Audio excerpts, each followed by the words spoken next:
कल supreme court में एक इतिहास बन गया। पहली बार ऐसा हुआ कि किसी सिटिंग चीफ मिनिस्टर ने अपना केस खुद कोर्ट के सामने आगे किया है। जी हाँ, मैं बात कर रही हूँ ममता बनर्जी की, जो as a sitting chief minister खुद अपने केस में सुप्रीम कोर्ट के सामने अपीयर हुई। ममता बनर्जी ने आर्टिकल 32 में तुरंत एक रिट पिटीशन फाइल की है, जिसमें उन्होंने इलेक्शन कमीशन ऑफ इंडिया के स्पेशल इंटेंसिव रिवीजन यानी कि इस IR ऑफ इलेक्टोरल रोल्स को चैलेंज किया। इस मैटर उन्होंने सुप्रीम कोर्ट में एक एप्लीकेशन दी, जिसमें उन्होंने परमिशन मांगी कि खुद अपने केस में वो पर्सनली अपीयर होकर आर्ग्यू करना चाहती हैं। एप्लीकेशन में उन्होंने कहा कि मैं इस केस की पिटिशनर हूं और मुझे इस केस के सारे फैक्ट और सर्कमस्टेंस की पूरी जानकारी है और SIR प्रोसेस की वजह से वेस्ट बंगाल में लोगों को जो ग्राउंड लेवल प्रॉब्लम्स करनी पड़ रही है उनकी मुझे सीधी और गहरी समझ है। इसलिए उनका कहना था कि उन्हें पर्सनली अपीयर होके कोर्ट के सामने केस को आर्ग्यू करना है, ताकि वो कोर्ट को केस को इफेक्टिवली समझाने में मदद कर सके।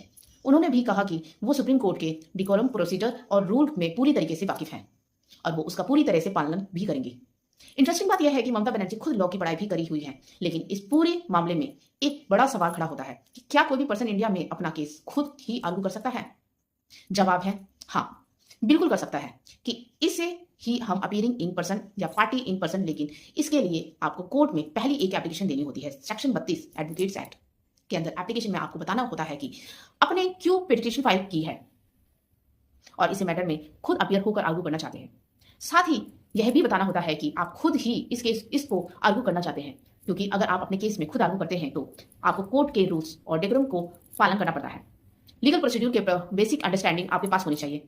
तो यही है, अपना खुद केस खुद आर्ग्यू कर सकते हैं, लेकिन सिर्फ कोर्ट की परमिशन के साथ।